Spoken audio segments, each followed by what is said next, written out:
오늘 우리에게 주신 말씀은 시편 50편 말씀입니다. 하나님 말씀을 받들어 읽도록 하겠습니다. 전능하시니 여호와 하나님께서 말씀하사 해 돋는 데부터 지는 데까지 세상을 부르셨도다. 온전히 아름다운 시온에서 하나님이 빛을 비추셨도다. 우리 하나님이 오사 잠잠하지 아니하시니 그 앞에는 삼키는 불이 있고 그 사방에는 광풍이 불리로다. 하나님이 자기의 백성을 판결하시려고 위 하늘과 아래 땅에서 선포하여 이르시되 나의 성도들을 내 앞에 모으라. 그들은 제사로 나와 언약한 이들이니라 하시도다. 하늘이 그의 공의를 선포하리니 하나님 그는 심판장이시미로다. 셀라. 내 백성아 들을지어다. 내가 말하리라. 이스라엘아 내가 내게 증언하리라. 나는 하나님 곧 내 하나님이로다. 나는 내 재물 때문에 너를 책망하지는 아니하리니 내 번제가 항상 내 앞에 있음이로다. 내가 내 집에서 수소나 내 우리에서 소점소를 가져가지 아니하리니 이는 삼림의 짐승들과 무산의 가축이 다 내 것이며 산의 모든 새들도 내가 아는 것이며 들의 짐승도 내 것이미로다. 내가 가령 줄여도 내게 이르지 아니할 것은 세계와 거기에 충만한 것이 내 것이미로다. 내가 숫소의 고기를 먹으며 염소의 피를 마시겠느냐. 감사로 하나님께 제사를 드리며 지존하신 이에게 내 서원을 갚으며 환난 날에 나를 부르라. 내가 너를 건지리니 내가 나를 영화롭게 하리로다. 악인에게는 하나님이 이르시되 내가 어찌하여 내 율례를 전하며 내 언약을 내 입에 두느냐. 내가 교훈을 미워하고 내 말을 내 뒤로 던지며 도둑을 본즉 그와 연합하고 가늠하는 자들과 동료가 되며 내 입을 악에게 내어주고 내 혀로 거짓을 꾸미며 앉아서 내 형제를 공박하며 내 어머니의 아들을 비방하는도다. 내가 이 일을 행하여도 내가 잠잠하였더니 내가 나를 너와 같은 줄로 생각하였도다.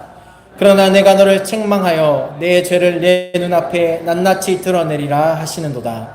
하나님을 잊어버린 너희여 이제 이를 생각하라. 그렇지 아니하면 내가 너희를 찢으리니 건질 자가 없으리라. 감사로 제사를 드리는 자가 나를 영화롭게 하나니 그의 행위를 옳게 하는 자에게 내가 하나님의 구원을 보이리라. 아멘. 주님을 바라보며 감사로 예배하라 라는 제목으로 목사님 말씀 전하시겠습니다.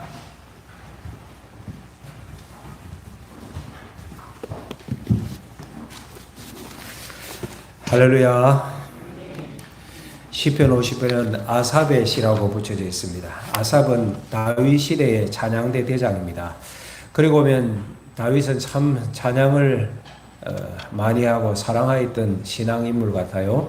시편의 많은 말씀을 다윗이 지었고 또 그 시대의 찬양대를 만들어 하나님께 찬양을 했으니 말입니다. 이 아삽의 시인 시편 50편은 내용상으로 보면 바른 예배의 자세를 우리에게 교훈을 해주고 있습니다. 1절에서 6절을 보면 하나님은 어떤 분이신가, 예배받기에 합당하신 하나님의 모습을 찬송하고 있습니다. 1절을 볼까요? 전능하신 이 여호와 하나님께서 말씀하사 해 돋는 데부터 해 지는 데까지 세상을 부르셨도다. 하나님은 전능하신 하나님이십니다. 그리고 해 돋는 데부터 지는 데까지 모든 인생을 부르세요. 온 세상을 다스리시고 통치하시는 하나님이시니까요. 2절을 보시면 온전히 아름다운 시온에서 하나님의 빛이 비추셨도다. 시온이 아름답다고 합니다. 하나님의 도성인 예루살렘을 생각하면 되겠죠. 시온이 아름다운 이유는 그 시온에 하나님이 계시기 때문에 그런 것입니다. 하나님께서 비추시는 빛은 생명의 빛일 것입니다. 3절에서 6절을 보면 이 하나님께서 이스라엘 백성들을 부르세요. 그러면서 6절 하반부에 심판장 하나님이시라고 표현합니다. 삼키는 불과 광풍으로 백성들을 판결하시고 6절 하반부에 그는 심판장이시미로다. 그러니까 하나님께서 심판주로 이스라엘 백성들을 모으시는 내용이 3절에서 6절에 나오고 있어요. 여러분, 하나님의 백성 아닙니까? 이스라엘이. 근데 왜 하나님께서 또 무엇을 판결하시겠다는 것입니까? 5절의 내용에 보면 중반절에 그들은 제사로 나와 언약한 아들이니이다 라고 말씀을 합니다. 제사에 관한 문제를 판결하시겠다는 것. 제사, 예배에 관한 문제를 하나님께서 말씀하시는 거예요. 이스라엘 백성들이 하나님과 언약을 맺었습니다. 출애굽한 이후에 시내산에서 하나님께서 먼저 주권자로 이스라엘을 부르셨어요. 나는 너희들의 하나님이 될 것이다. 너희의 주인이야. 너희는 내 백성으로 내가 받아주겠다. 하나님께서 주도권적으로 이스라엘과 언약을 맺으셨습니다. 그 중요한 언약 가운데 제사 문제를 말씀하세요. 짐승의 피로 나에게 예배하여라. 그러면 내가 영화롭게 받을 것이다. 너희들의 죄가 있을 때 이 짐승의 피를 통하여서 죄 사함을 얻게 하고 하나님과의 관계를 회복시켜 주겠다. 이것이 시내산에서 맺었던 언약입니다. 하나님께서 그것을 한번 살펴보겠다는 거예요. 그 희생 제사를 너희들이 바로 드리고 있는지 내가 판단해 보겠노라. 오늘 이것이 시편의 말씀입니다. 여러분, 명절을 맞아 출타한 분들이 많은데 이 예배 오신 분들 하나님의 축복이 있기를 바랍니다. 예배가 중요해요. 명절보다 예배가 중요하고 우리의 삶의 어떤 것보다 비교할 수 없는 것이 예배입니다. 오늘 그 예배 문제를 하나님께서 한번 다루어 보시겠다는 거예요. 7절에서 15절에 보면 이 시편은 시인이 있잖아요. 아삽이라는 사람이 이 시편 50편을 지었는데 7절에서 15절은 아삽이 아니라 마치 하나님께서 직접 선포하듯이 말씀하시는 내용이 나옵니다. 7절 먼저 볼까요? 내 백성아 들을지어다. 내가 말하리라. 이스라엘아 내가 내게 정언하리라. 나는 하나님 곧 내 하나님이로다. 하나님께서 직접 이스라엘에게 선포하듯이 말씀하시는데 내 백성아 들으라. 여러분, 이스라엘은 하나님의 백성이에요. 바꿔 말하면 이스라엘의 주권자가 하나님이십니다. 이스라엘은 당연히 하나님을 향하여 절대 순종해야 될 백성이에요. 그들을 부르시는 거예요. 내 백성아 내게로 나와서 내 말을 들으라. 그 다음 말씀이 내가 너에게 정언하리라. 이것은 너희의 죄상을 내가 밝히리라는 그런 내용입니다. 그 다음 말씀 나는 하나님 곧 내 하나님이로다. 여러분, 하나님은 어떤 분이십니까? 그 자체로 존재하시는, 스스로 존재하시는 하나님이십니다. 온 세상 천지의 주인 되시는 하나님이십니다. 그 다음 말씀이 너의 하나님이로다. 온 세상의 하나님이실 뿐만 아니라 이스라엘의 하나님, 이스라엘의 절대 주권자이신 하나님께서 이스라엘 백성들을 지금 부르고 계세요. 뭔가를 판결하겠다는 것입니다. 제사에 관하여서 내가 한번 살펴보겠다는 것입니다. 그런데 주목할 말씀 8절에 보니 너의 제물에 대하여서는 책망하지 않겠다고 하십니다.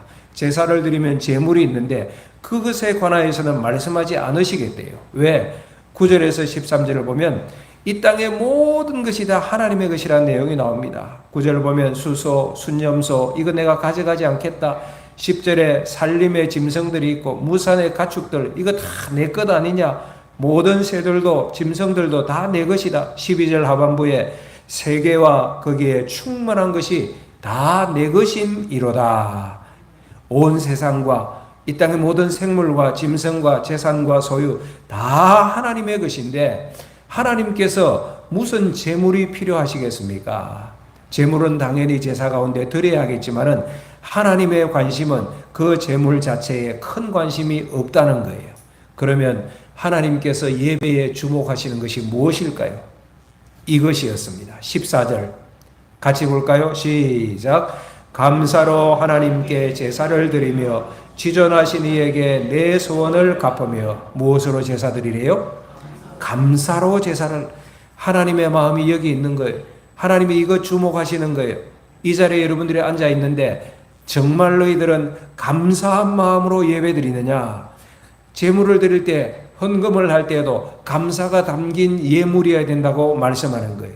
그래서 감사함으로 예배하고 그 마음으로 하나님 앞에 다짐한 것, 서운한 것을 다 갚았느냐? 감사의 예배가 있고 그러므로 말미암아 하나님께 서운한 올바른 삶이 있는 예배냐? 그거 물어보시는 거예요. 그리고 정말로 감사함으로 예배드리는 자에게는 엄청난 축복을 15절에서 약속하시는데 15절 환난 날에 나를 부르라. 내가 너를 건지리니 내가 나를 영화롭게 하리로다. 하나님께서 약속하신 이렇게 예배하는 자를 환난 날에 부르짖으면 내가 너희를 건질 것이다. 영화롭게 할 것이라고 하나님께서 약속해 주시는 거예요. 마음이에요, 마음. 하나님께서 원하시는 것은 우리 마음이에요. 예배 가운데 여러분 몸이 이 자리에 있는 것도 대단히 중요하지만은 더 중요한 것은 그 몸과 함께 마음이 담겨져 있느냐. 하나님이 지금 우리에게 물어보세요.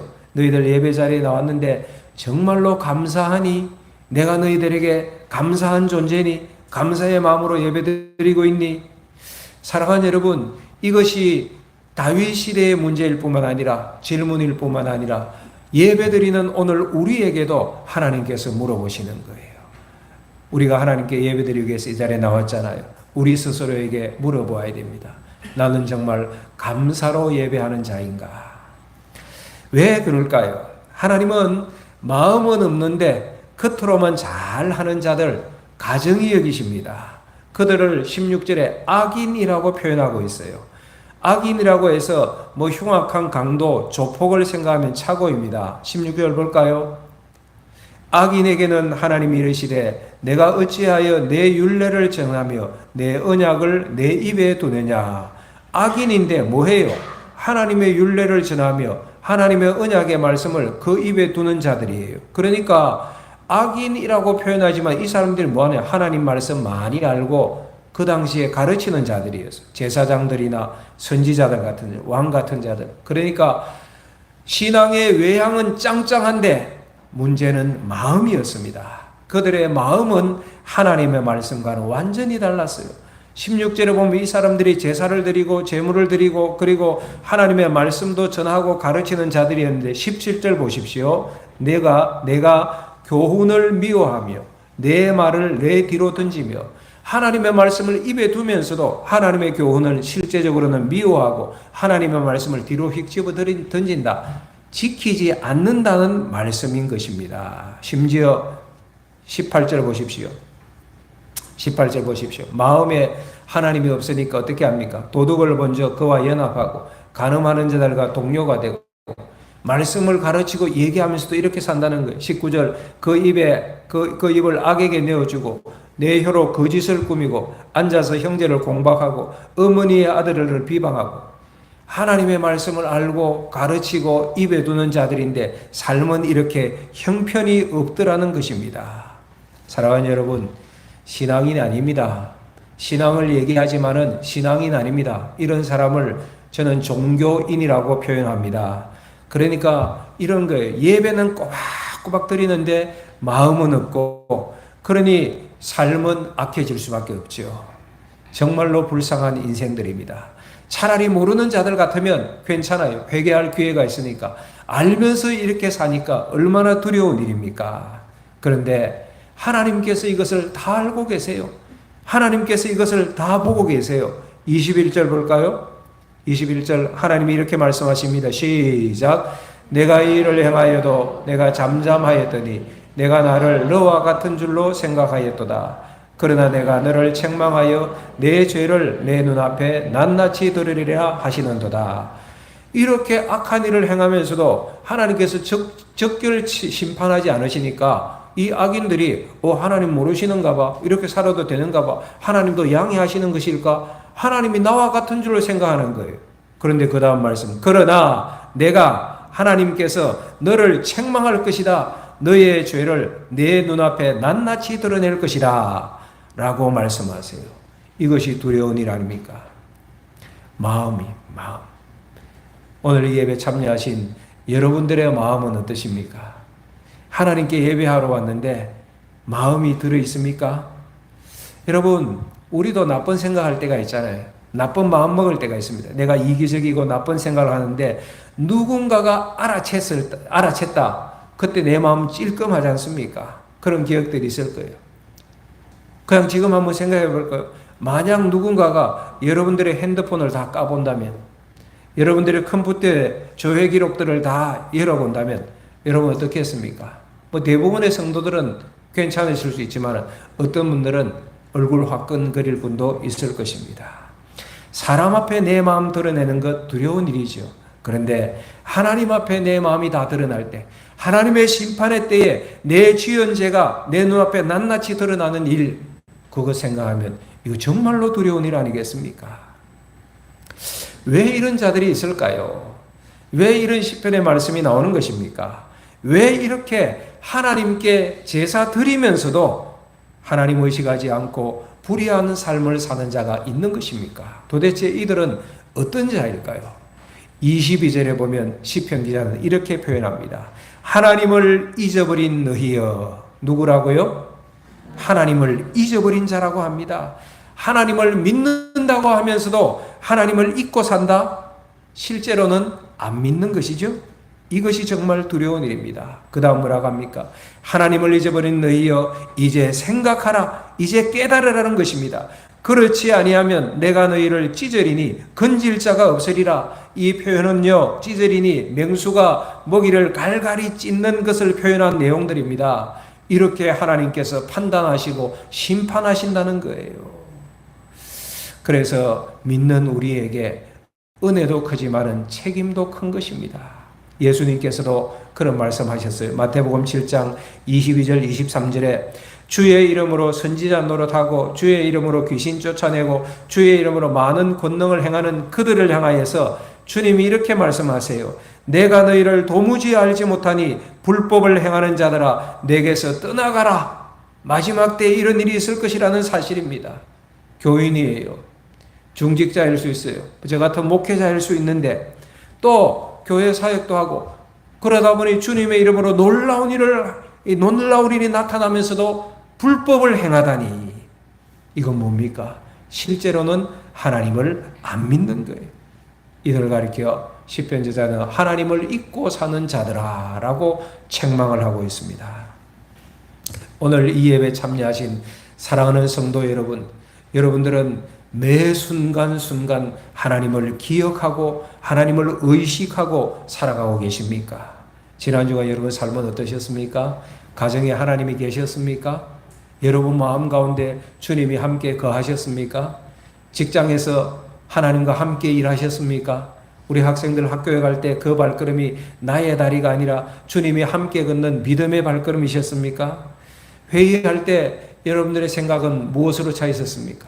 말할 때 여러분들의 입술에는 어떤 말이었습니까? 말하고 생각하고 또 혼자 생각할 때 아니 지난 주간 삶 살펴볼 것 없이 예배드리러 나온 지금 이 시간 여러분들은 하나님을 기억하고 있습니까? 하나님을 잊지 않고 마음 중심에 하나님을 기억하고 그래서 너무 감사해서 찬송하고 또 기도에 참여하고 계십니까? 예배드리는 우리가 이거 돌아보아야 된다는 것입니다. 어느 목사님이 주님을 마음에 모시고 늘 산다고 생각하면서도 어느 순간 생각하니까 한 번도 주님 때문에 마음 불편해 본 적이 없다는 사실을 깨닫고 무척 괴로워하셨습니다.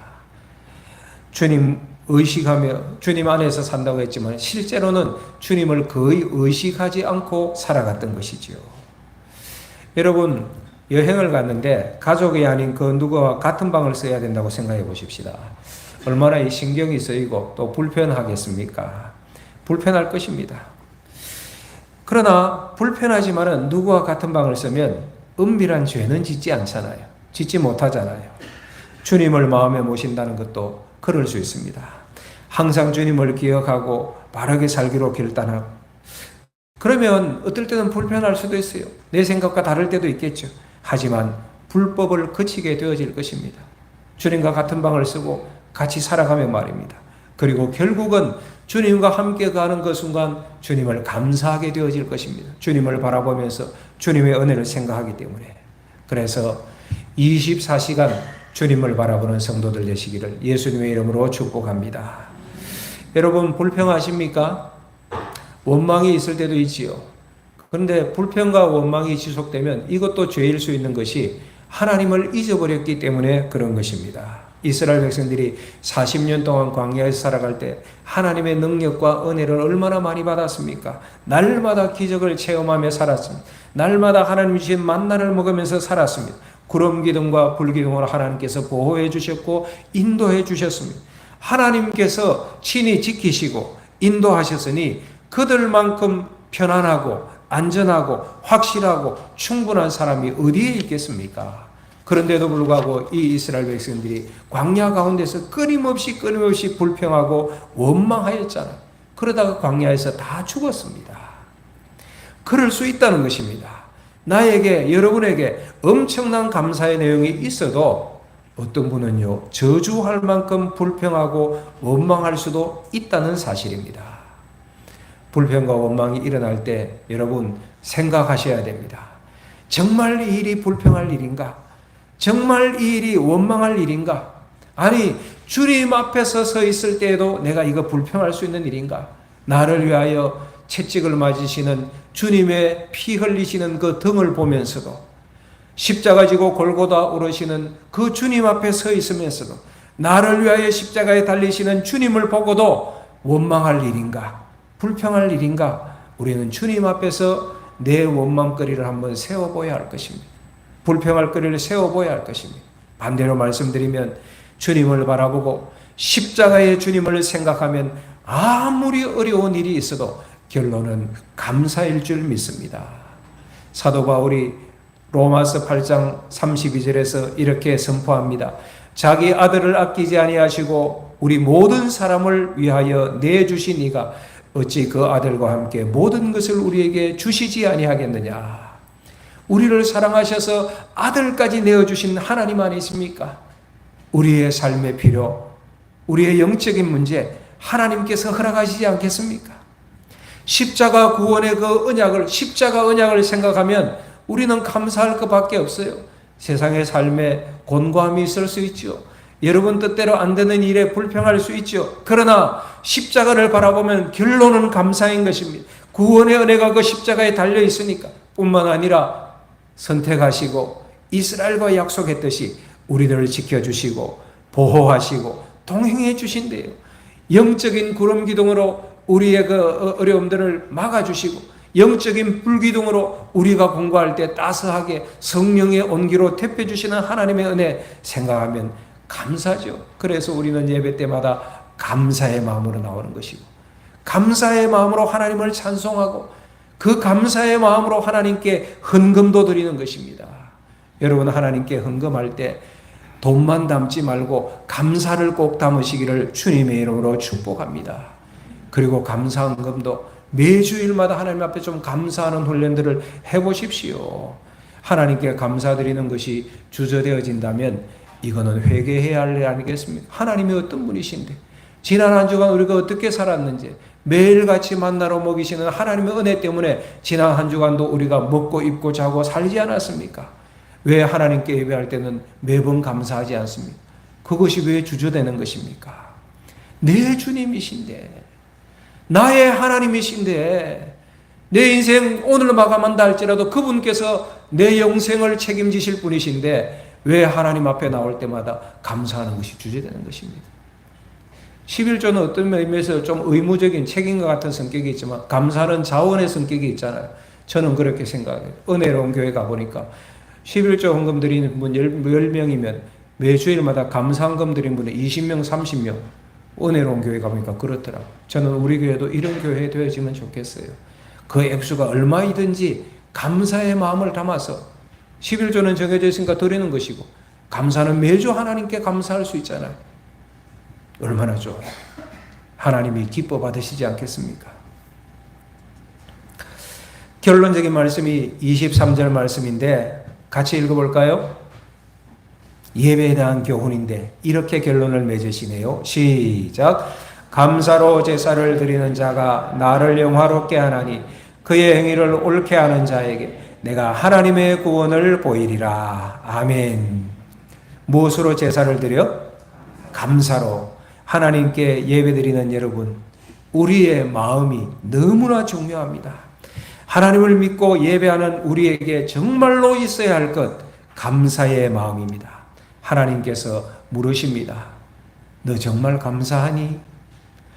이것이 지금 이 시간 여러분들에게 물으시는 하나님의 음성입니다. 감사로 드리는 예배를 하나님이 받으시고 하나님을 영화롭게 하는 예배가 된다고 하세요. 우리 인생의 최고 목적이 교리문답에 보면 하나님을 기쁘시게 하고 하나님을 영화롭게 하는 것이라고 고백하잖아요. 무엇이 하나님을 영화롭게 하는 것입니까? 예배인데, 감사로 예배할 때 이것이 하나님을 영화롭게 하는 것이라고 말씀하고, 그리고 이렇게 하나님을 잊지 않고 늘 바라보고 사는 자는 하나님이 기뻐하시는 삶을 살지 않겠습니까? 감사로 제사를 드리는 자가 영화롭게 하는 것이고 그의 행위를 옳게 하게 되어진다는 사실입니다. 하나님을 기억하면 우리 삶의 행위를 옳은 길로 그렇게 인도하지 않겠습니까? 이런 자의 예배를 하나님께서 받으시는 거예요. 요즘은 그런 일이 없을 줄 알지만 제가 학교 다닐 때 중학교, 고등학교 학교 가면 가끔씩 선생님들이 오셔서 불시에 소지품 검사를 하였습니다. 요즘 뭐 이렇게 하면 인권 문제 걸어가지고 아마 고소할 거예요. 근데 옛날에는 우리 어르신들 다 기억하시죠? 학교에 가면 갑자기 뭐 책가방도 열어보고 교복 주머니도 뒤져보고 그랬잖아요. 그때 지금 기억해보면 별의별 일이 다 일어났던 것 같아요. 학생들 가운데 담배 소지한 아이들도 있었고 또 음란물 책자 잡지 이런 거 가져온 아이들은 막 이거 감춰야 되는데 뭐 어떻게 할 수 다른 아이 가방에다 훅 집어넣고 난리였습니다. 친구들 앞에서 선생님 앞에서 다 드러나는 부끄러운 일이었으니까. 사랑하는 여러분, 부끄러운 일들 미리미리 정리하셔야 됩니다. 그 학생들의 삶이 불량스러웠던 것은 담배도 소지하고 불량스러운 책도 소지하였던 것은 그들의 마음이 악을 향하니까 불량스러운 삶이 따라온 것 아니겠습니까? 예배 때도 그렇습니다. 하나님께 예배 드릴 때 두 가지 마음을 꼭 가지셔야 됩니다. 감사의 마음과 회개의 마음입니다. 그래서 제가 예배 시간 적어도 10분 전, 20분 전까지 오셔서 기도하라는 것입니다. 먼저 나와서 지난 주간에 감사할 일들 생각하면 얼마나 감사해요.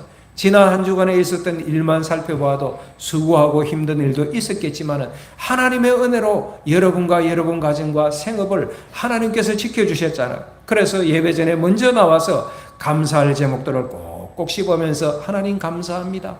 돌아보니 이런 일도 저런 일도 감사하고 이 마음으로 하나님께 예배하겠습니다. 감사할 일 먼저 감사하고 또 돌아보니 실수한 것도 있네. 잘못도 있네.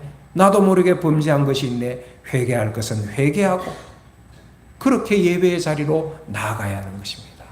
우리가 예배할 때 그냥 나오면 안 돼요. 깨끗하고 선한 양심으로 하나님께 나아가야 돼요. 왜? 하나님은 거룩하신 분이니까. 우리가 예배하러 나왔다는데 하나님께서 나를 너 모르겠다 하시면 이거 얼마나 두려운 일입니까? 사랑방 나눔을 할 때 두려운 일이 뭐예요? 우리가 기도할 때도 힘든 일이 뭐예요? 마음 드러내는 것 이거 어렵지 않습니까? 우리에게 허물이 있을 수 있어요. 감추고 싶은 일이 있지요.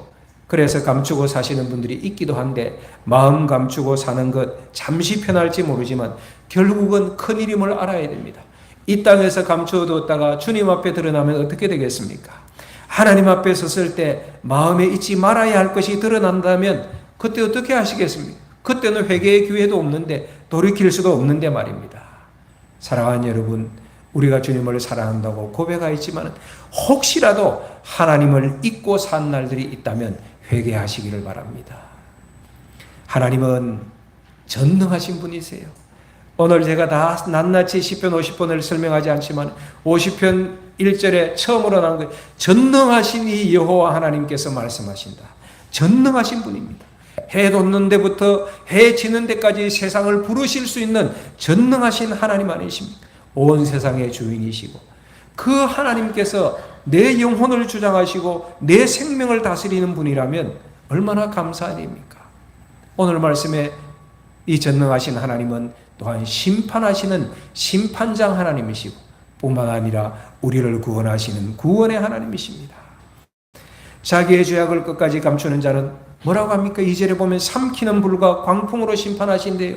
그러나 반대로 늘 하나님을 바라보고 감사로 제사드리며 그 행위를 옳게 하는 자에게는 구원을 보이신다고. 23절 내가 하나님의 구원을 보이리라 말씀하셔 주셨잖아요.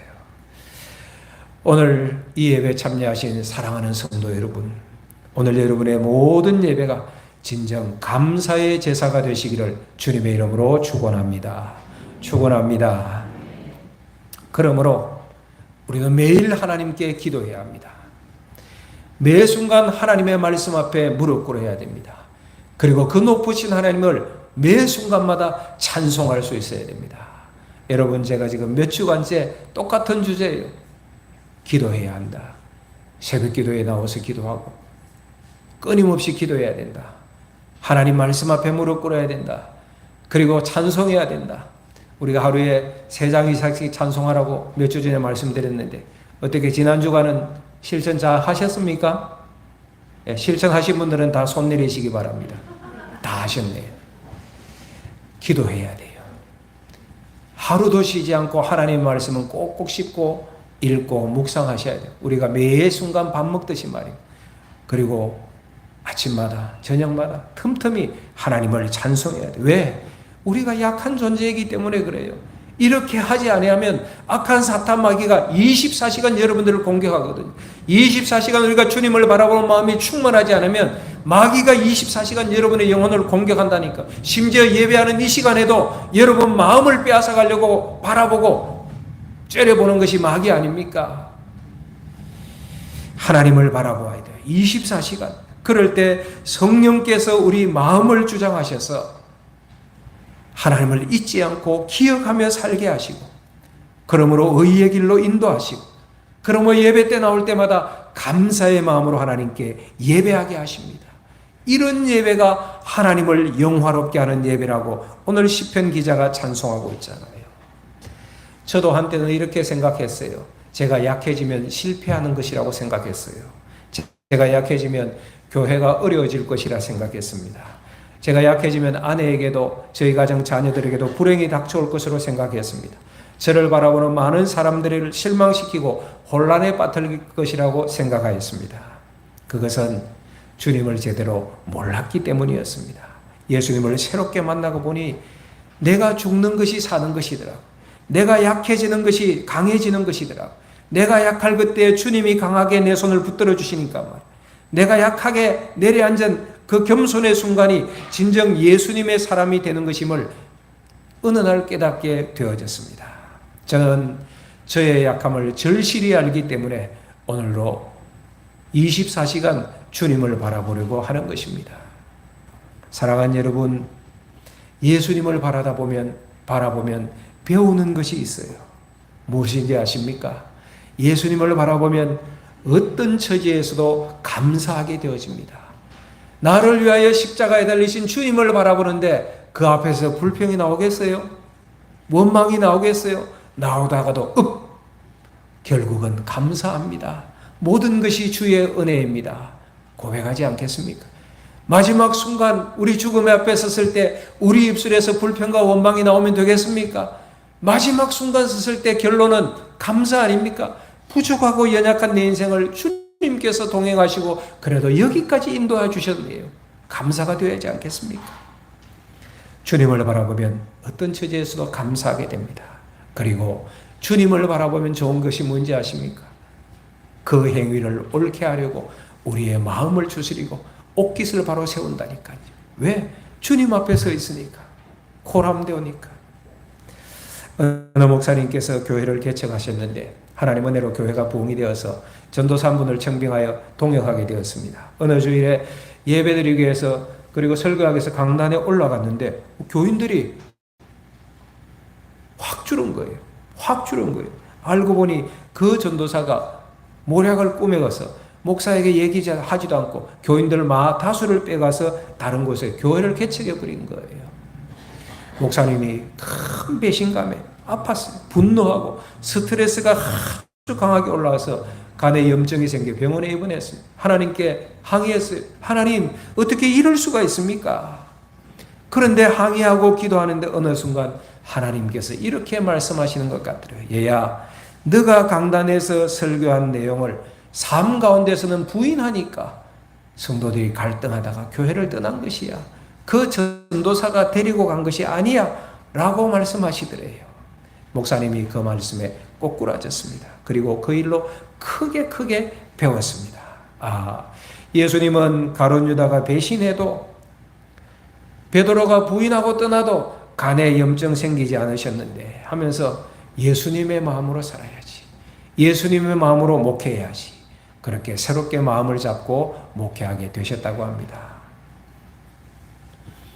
하나님께 예배하기 위하여 오신 사랑하는 여러분,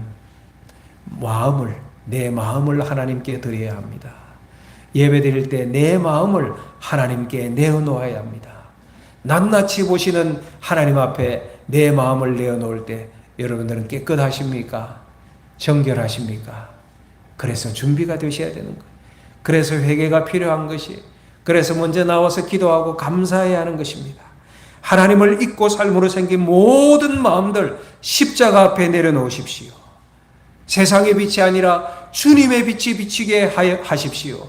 온전히 아름다운 시온에서 하나님의 빛이 비치시는데 그 아름다운 빛이 내 마음에 비치시고 내 삶에 비치고 오늘 내가 드리는 이 예배 가운데 비치게 하십시오. 어두운 것은 빛 가운데 사라지고 병든 것은 보혈의 은혜로 씻음받기를 주의 이름으로 축원합니다. 주님을 바라보는데 어디까지? 감사의 마음이 일어날 때까지 주님을 바라보십시오. 이것이 구원의 길이고 진정한 축복의 열쇠입니다. 주님을 바라보고 감사함으로 예배하는 모든 성도들 되시기를 주 예수님의 이름으로 축복합니다. 우리 찬송하고